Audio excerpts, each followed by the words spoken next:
BA 6th semester English, Indian and New Literatures in English.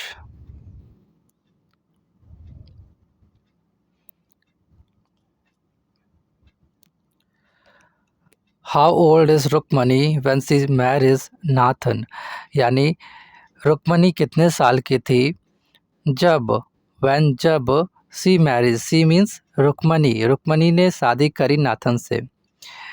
तो दोस्तों जो ये क्वेश्चन है ये कमला मार्कंडे जी की एक नॉवेल है, नेक्टर इन अ सीव करके है एक इनकी नॉवेल, उसमें से ये आपका प्रश्न पूछा गया है।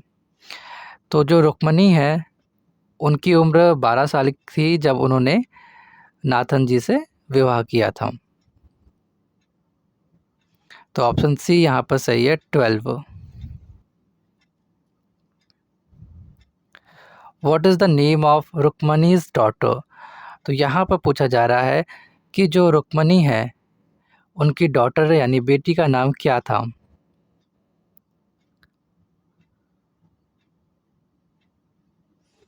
तो उनकी बेटी का नाम दोस्तों ईरावाड़ी था। ऑप्शन यहाँ पर ए फर्स्ट वाला सही है। What is the name of Ira's son? यहाँ पर एक चीज़ मैं बताना चाहूँगा आप लोगों को दोस्तों, यहाँ पर ईरावाड़ी लिखा है, इसको इनका नाम इसमें ईरा करके भी था। ईरा और ईरावाड़ी दोनों ही सही है। तो यहाँ पर देखिए पूछा गया है कि what is the name of Ira's son, यानी ईरा के सन का नाम क्या था, यानी बेटे का नाम क्या था।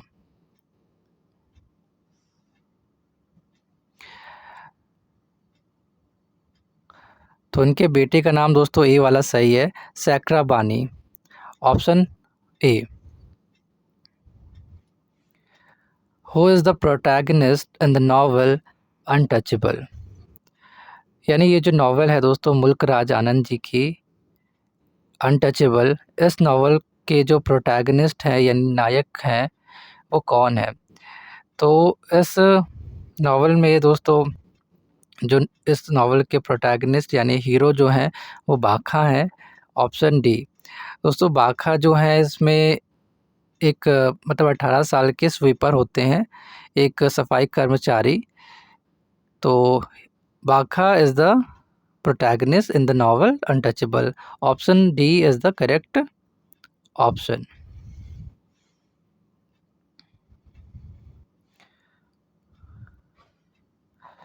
When was untouchable published? यानी ये जो नॉवल है मुल्क राज आनंद जी की, ये कब पब्लिश हुई? तो ये दोस्तों पब्लिश हुई थी 1935 में। ऑप्शन सी यहाँ पर सही है, 1935।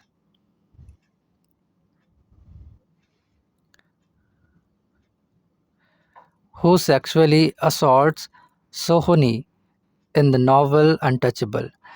यानी ये जो नॉवल है अनटचेबल, इसमें जो सोहनी है, सोहनी को कौन सेक्सुअली असॉल्ट करता है, यानी यौन हमला उन पर कौन करता है? तो इसमें दोस्तों एक कैरेक्टर है पंडित कालीनाथ, वो बहुत परेशान करता है सोहनी को। तो ऑप्शन यहाँ पर डी वाला सही है। Who comes to village to give a speech in the end of the novel Untouchable? यानी जो अनटचेबल नॉवल है, उस नॉवल के एंड में सबसे लास्ट में कौन आता है गांव में स्पीच देने के लिए? तो दोस्तों वो महात्मा गांधी जी होते हैं जो कि लास्ट में आते हैं स्पीच देने के लिए। तो ऑप्शन यहाँ पर बी वाला सही है।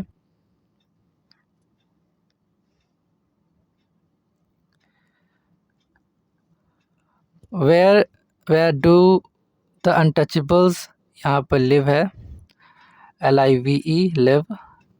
तो where do the untouchables live, यानी जो अनटचेबल्स लोग थे वो कहाँ रहते थे?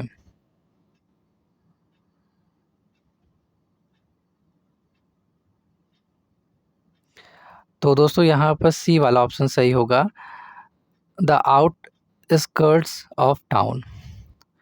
आउटस्कर्ट्स ऑफ टाउन का मतलब होता है, मतलब जो टाउन है, टाउन के बाहर के इलाके में वो रहते थे।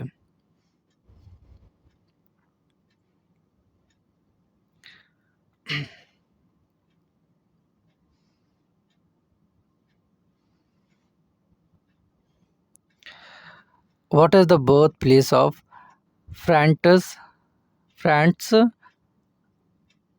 Franz Fanon? यानी जो फ्रांट्स फैनन थे उनका जो बर्थ प्लेस है वो कौन सा है, यानी उनका जन्म कहाँ हुआ था, वो प्लेस पूछा जा रहा है।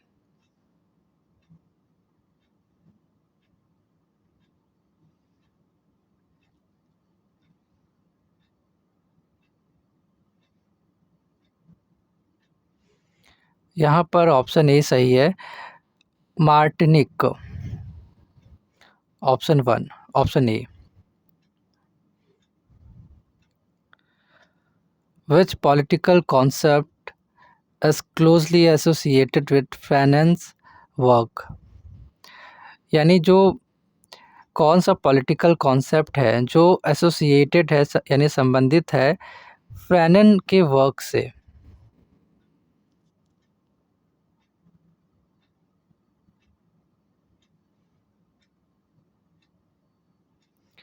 ऑप्शन यहाँ पर सी वाला सही है, colonialism. Option C. Which term is used by Fanon for a desire to become whiter? यानी कौन सा टर्म है जो फ्रैनन के द्वारा यूज़ किया गया था फॉर अ डिज़ायर, यानी एक इच्छा के लिए, टू बिकम वाइटर, यानी वाइटर होने के लिए?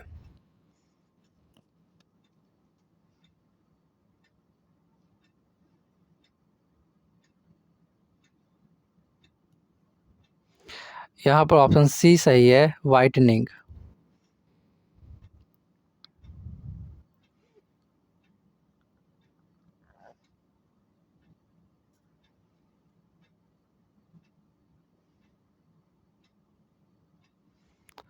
Who creates the feeling of inferiority in black people?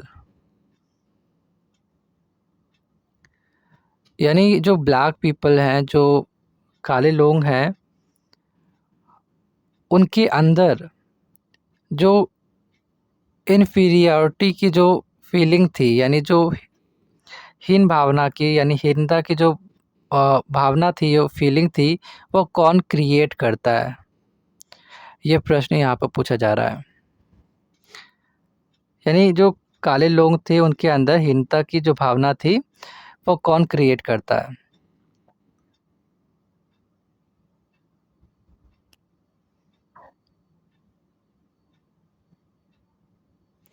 Option D यहाँ पर सही है, रेसिस्ट। Option D.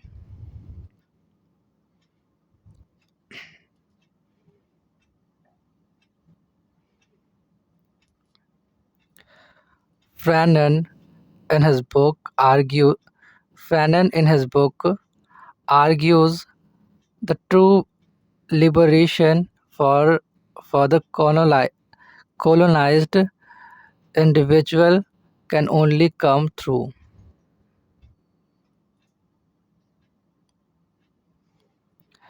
यानी फैनन जो है इन हिज बुक, यानी अपनी बुक में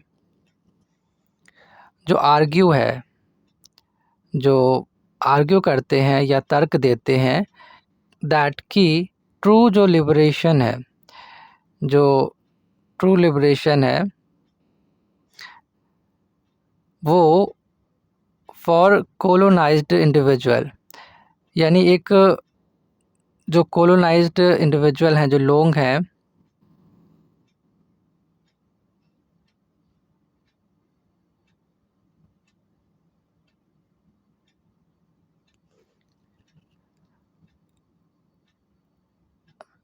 यानी ये पूछा जा रहा है यहाँ की पर कि फैनन वो अपनी जो बुक है उनकी, उसमें वो तर्क देते हैं या आर्ग्यू करते हैं कि जो ट्रू लिबरेशन है, जो सच्ची जो मुक्ति है, वो कॉलोनाइज्ड पीपल के लिए किस माध्यम से आती है या किस माध्यम से आ सकती है, कैन ओनली कम थ्रू, यानी किस माध्यम से आ सकती है, ये पूछा जा रहा है यहाँ पर।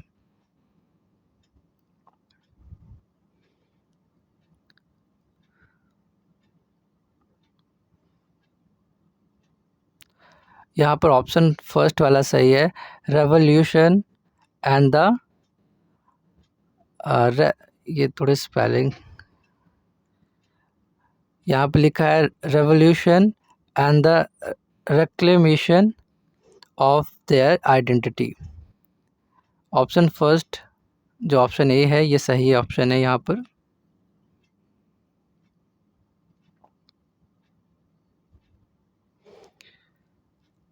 The title of the book seeing like a feminist is inspired by,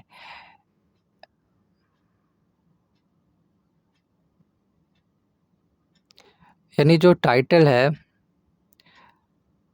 जो बुक है सीइंग लाइक अ फेमिनिस्ट, ये जो टाइटल है बुक का, ये इंस्पायर्ड है किससे, किन से ये इंस्पायर्ड है, ये पूछा जा रहा है, यानी प्रेरित किस चीज़ से है, किससे है।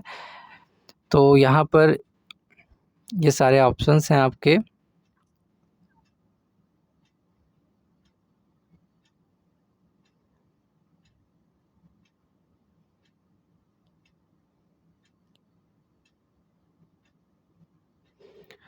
तो ऑप्शन सी यहाँ पर सही होगा, James Scott's seeing like a state, यानी जो जेम्स स्कॉट हैं उनकी एक बुक है सीइंग लाइक अ स्टेट, इससे ये जो टाइटल है इंस्पायर्ड है।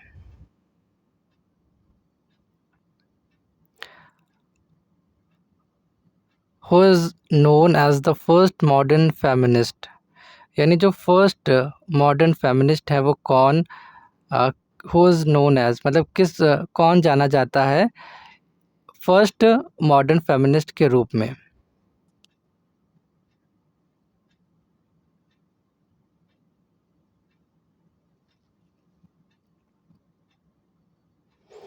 यहाँ पर ऑप्शन बी सही है, Mary Wollstonecraft. When was seeing like a feminist publish, यानी सीइंग लाइक अ फेमिनिस्ट जो है ये कब पब्लिश, ये वर्क कब पब्लिश हुआ।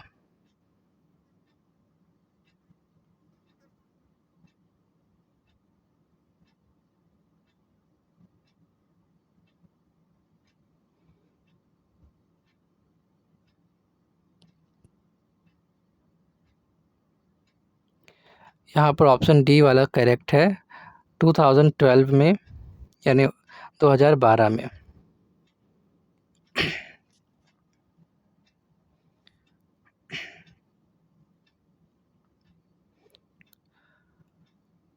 To which country did Nadine Gordimer belong, यानी जो नदीम गॉर्डिमर हैं वो किस कंट्री से बिलोंग करते हैं।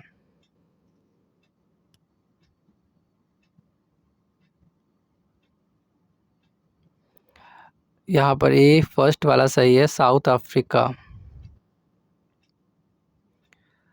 What is the setting of the novel a guest of honour, यानी अ गेस्ट ऑफ ऑनर जो नॉवल है इसकी सेटिंग कहाँ की है।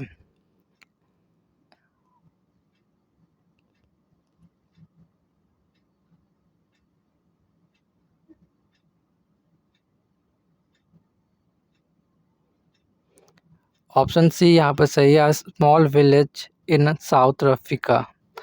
अ small village in South Africa, option C यहाँ पर करेक्ट है।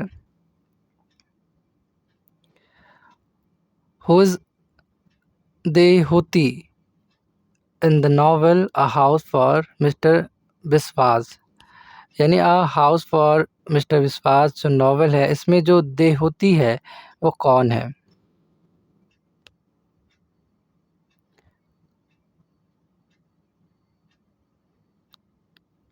तो ऑप्शन यहाँ पर बी वाला सही होगा, जो देहोती हैं वो मिस्टर विश्वास सिस्टर हैं, यानी मिस्टर विश्वास की बहन है। Name the name the newspaper for which mister विश्वास वर्क्स, यानी उस न्यूज़पेपर का नाम बताना है जिसके लिए मिस्टर विश्वास वर्क्स यानी काम करते थे।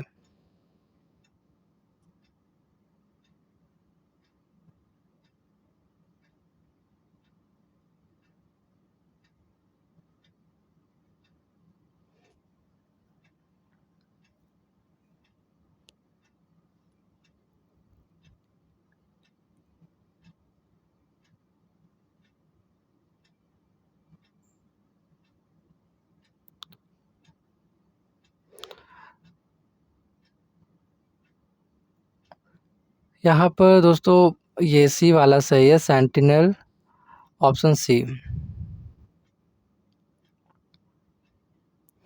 विच language is spoken by Tulsis in the novel, यानी नॉवल में तुलसिस के द्वारा कौन सी लैंग्वेज यानी कौन सी भाषा बोली गई थी। तो कौन सी भाषा बोली जाती थी तुलसिस के द्वारा नॉवल में। तो यहाँ पर जो फर्स्ट वाला ऑप्शन है हिंदी, ये सही है। और what is the setting place of the novel a house for mister विश्वास। यहाँ पर पूछा जा रहा है कि जो नॉवल है अ हाउस फॉर मिस्टर विश्वास, इस नॉवल की जो सेटिंग है वो कहाँ की है, ये पूछा जा रहा है, यानी कौन से प्लेस की है, ये पूछा गया है।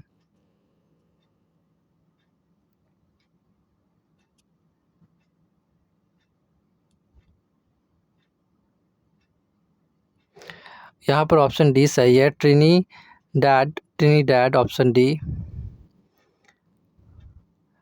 Where does Owad go to study, यानी जो ओवार्ड है वो कहाँ स्टडी के लिए जाते हैं।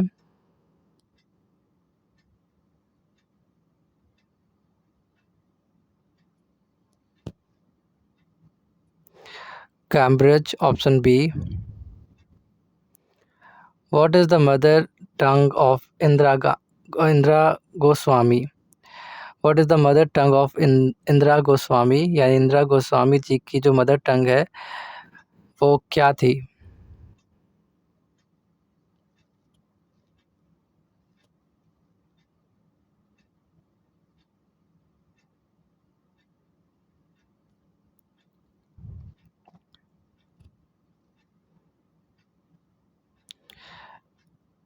यहाँ पर ये वाला सी वाला सही होगा, क्योंकि ये असम की थी तो असमीज़ इनकी मदर टंग थी, ऑप्शन सी।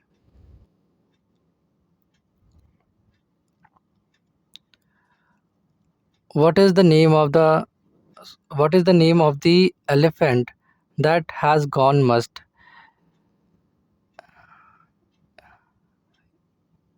यानी उस एलिफेंट का, उस हाथी का नाम बताना है जो चला गया था। वो हैज़ गॉन मस्ट, जैसे जाना था, जो चला गया था उस हाथी का नाम था।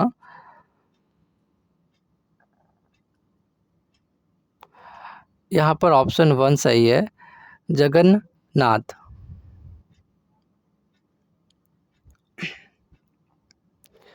Whose jewel in the poem the lion and the jewel, यानी द लायन एंड द जेवल में जो जेवल है, जो रत्न है इस प्ले में, वो कौन है।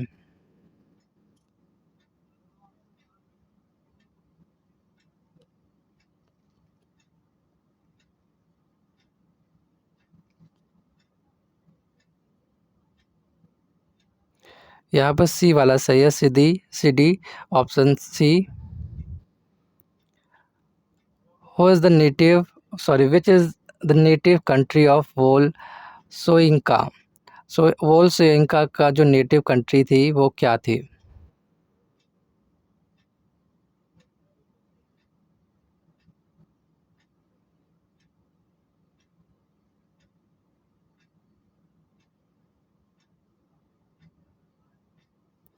यहाँ पर ऑप्शन बी वाला सही है, नाइजीरिया।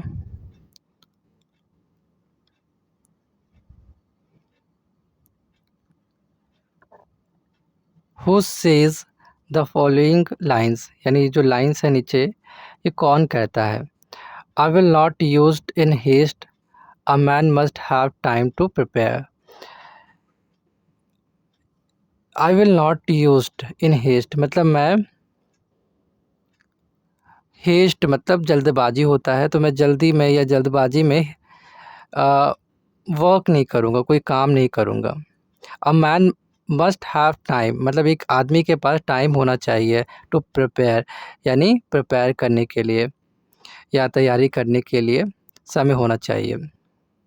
यानी ये बताना है कि ये जो लाइन कही गई है कि मैं जल्दबाजी में काम नहीं करूँगा, और अ मैन मस्ट हैव टाइम, मतलब एक आदमी के पास टाइम होना चाहिए, यह समय होना चाहिए तैयारी करने के लिए।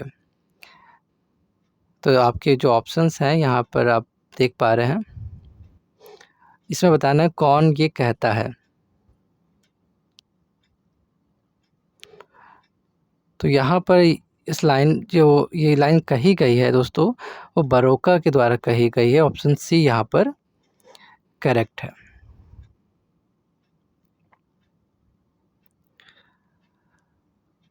What is the central setting of the play the lion and the devil?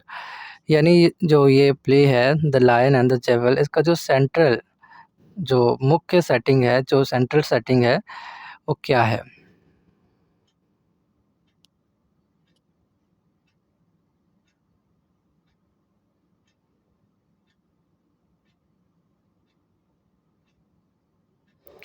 यहाँ पर डी वाला सही है, जिनले, जिनले, ऑप्शन डी।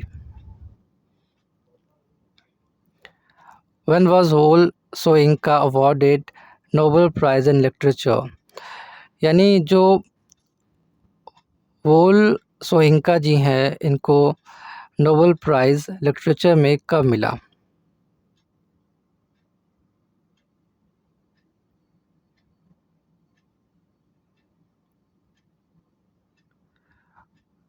इनको मिला था दोस्तों, ये ऑप्शन बी वाला सही है, 1986 में। What is sitcom? यानी सिटकम क्या है?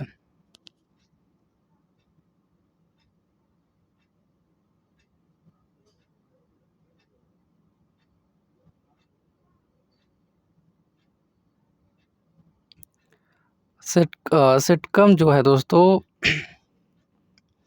इसमें से जो ऑप्शंस है, इसमें ये लास्ट वाला सही है, सिचुएशनल कॉमेडी। तो सिटकम एक सिचुएशनल कॉमेडी होती है। ऑप्शन डी यहाँ पर सही है।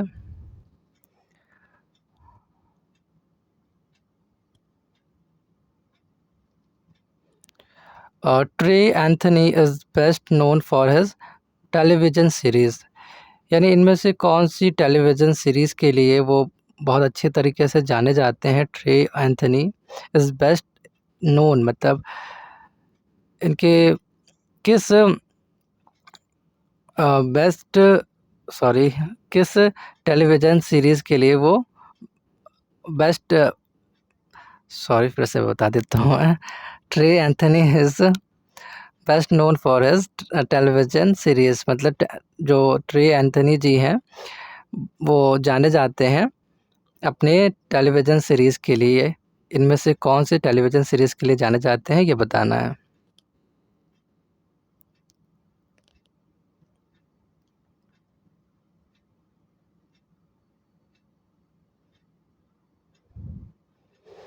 यहाँ पर जी सी वाला सही है, the kink in my hair. Bad hair comes in the context of. यानी जो बैड हेयर है वो किस कॉन्टेक्स्ट में लिया गया है, यूज़ हुआ है?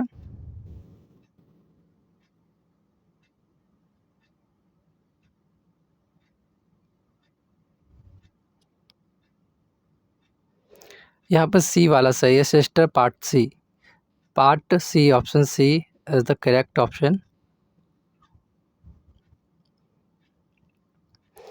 How many chapters are there in Hindi Swaraj? Hindi Swaraj में कितने चैप्टर्स हैं, ये बताना है। So there are 20 chapters. So option C यहाँ पर करेक्ट है। Gandhi's book Hindi Swaraj is a, यानी गांधी जी की जो हिंदी स्वराज ये बुक है, ये क्या है?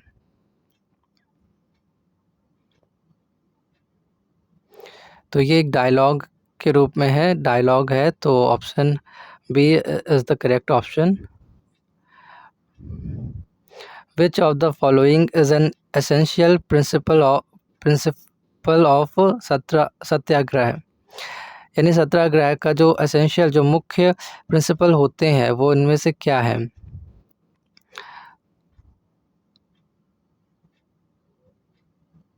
तो ये सभी जो एसेंशियल प्रिंसिपल हैं सभी होने चाहिए सत्याग्रह के। ट्रुथ होना चाहिए डेफिनेटली, नॉन वायलेंस होना चाहिए, इन्फिनिट कैपेसिटी ऑफ सफरिंग। सो यहाँ पर सभी ऑप्शन सही हैं दोस्तों। So all of the above, option D सही है बिल्कुल। All of the three, option D पर आप टिक करेंगे। Gandhi ji was in favour of, यानी गांधी जी इनमें से किस चीज़ के फेवर में थे?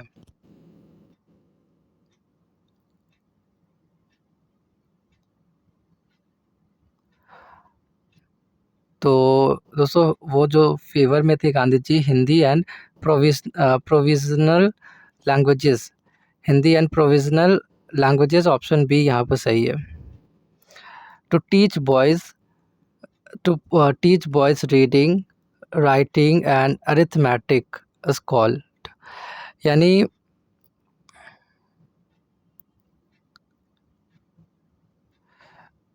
जो बॉयज़ हैं या कोई भी व्यक्ति है उसको पढ़ाना और लिखाना, writing and arithmetic is called, यानी अरिथमेटिक सिखाना क्या कहलाता है? तो ये सारी चीज़ें दोस्तों पढ़ना लिखना स्टार्टिंग में ही हम सीखते हैं, और तो इस तरीके से ये प्राइमरी एजुकेशन है। ऑप्शन यहाँ पर जो फर्स्ट वाला है वो सही है। Who has co-founded the first feminist publication house with Ritu Menon? तो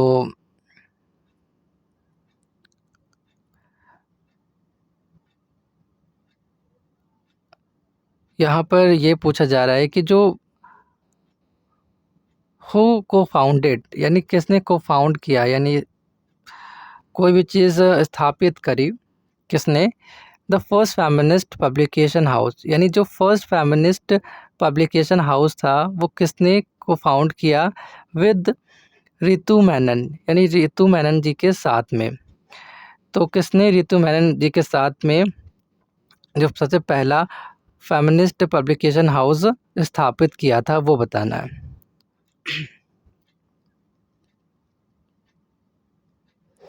तो उनका नाम दोस्तों उर्वशी बुटालिया था, ऑप्शन डी यहाँ पर सही है।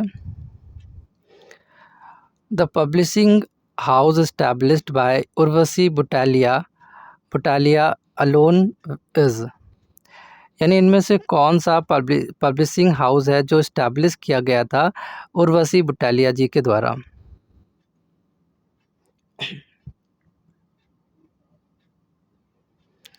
यहाँ पर ये सी वाला सही है, Zubaan books, option C. The book the other side of silence is based on the trauma of, यानी ये जो बुक है the other side of silence, ये किस ट्रामा पर बेस्ड है इनमें से?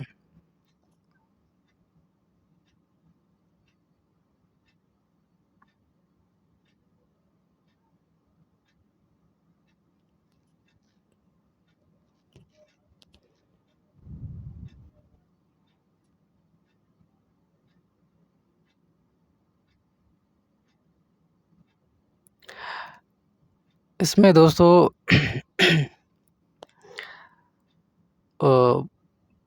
बी ऑप्शन सही होना चाहिए, पार्टीशन। ऑप्शन बी पर आप टिक करेंगे दोस्तों। एक बार इसको चेक भी कर लीजिएगा आप लोग please. When was Padmashri conferred to Urvashi Butalia, यानी उर्वशी बुटालिया जी को जो पद्मश्री से कब सम्मानित किया गया या उन्हें कब मिला?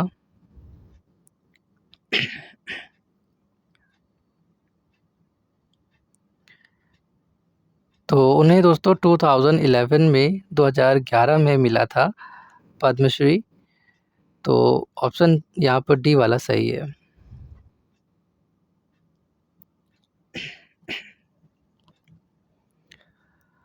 What was the event that prompted Urvasi Butalia to write The Other Side of Silence? यानी इनमें से कौन से इवेंट ने यानी घटना ने जो उर्वशी बुटालिया जी हैं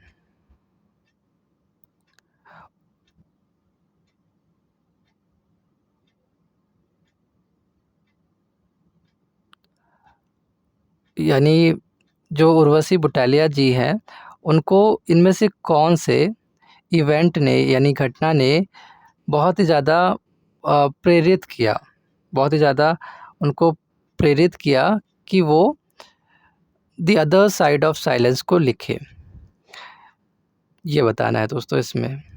तो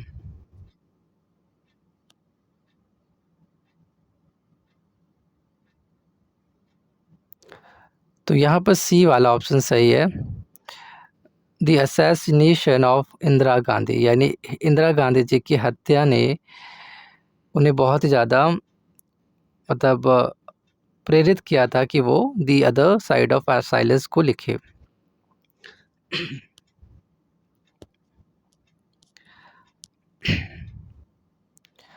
Which poem of Toru Dutt inspired her biographer to investigate her life?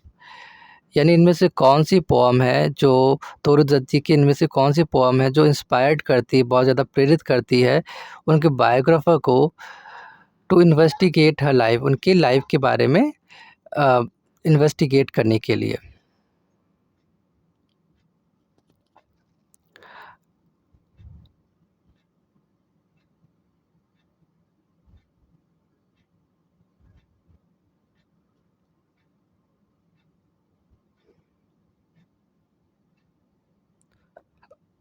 यहाँ पर ये फर्स्ट वाला सही होना चाहिए, फर्स्ट वाला सही है। यहाँ पर अव कैसूरिना ट्री, फर्स्ट ऑप्शन सही है, are casuarina tree. Toru Dutt wrote in two major languages and they are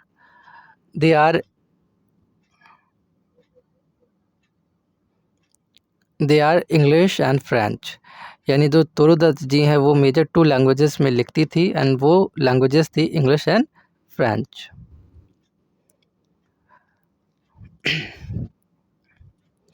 According to Sita, who has turned into a blind, dumb and stone? दोस्तों ये जो आपका क्वेश्चन है, ये क्वेश्चन है आपके लक्ष्मण पोअम से।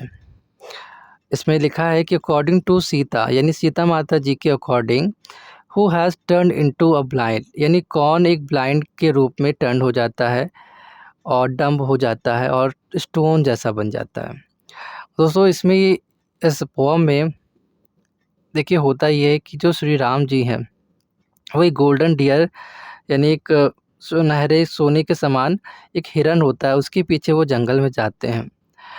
तो वहाँ पर जो मरीच होता है दोस्तों, मरीच वो श्री राम जी की आवाज़ में सीता माता जी को पुकार रहा होता है। तो सीता माता जी को जब वो सुनती हैं श्री राम जी की आवाज़ को, तो वो आवाज़ में बहुत दर्द होता है, मतलब ऐसा वो पुकार रहा होता है कि सीता माता जी को लगे कि श्री राम जी बहुत मुसीबत में हैं और वो हेल्प के लिए पुकार रहे हैं। तो वो सीता माता जी बहुत ज़्यादा व्याकुल हो जाती हैं, बहुत ज़्यादा टेंशन में आ जाती हैं।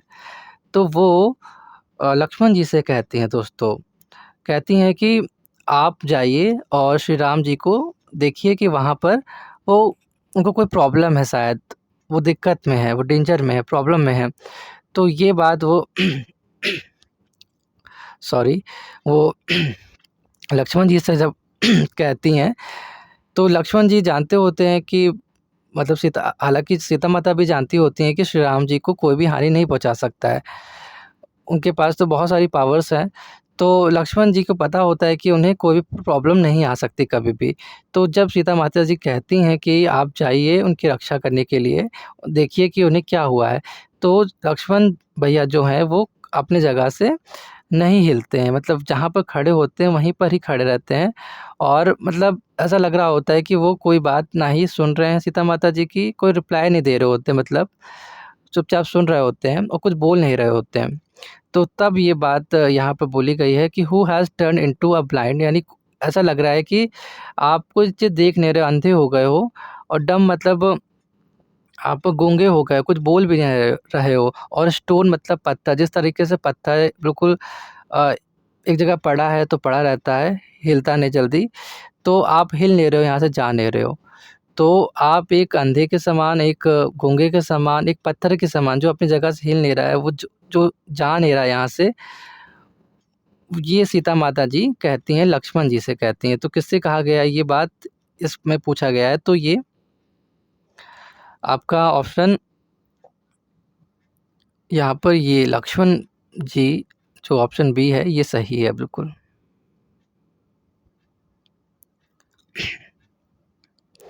Who is referred to as the Videhan queen in the poem Lakshman, यानी जो लक्ष्मण है, तो लक्ष्मण पोएम है तोरूदत्त जी की, इसमें जो विदेहन क्वीन है यानी विदेहन की रानी किसे कहा गया है? तो ये शब्द जो मतलब प्रयोग हुआ है सीता माता जी के संबोधन के लिए, इस पोएम में यूज़ हुआ है।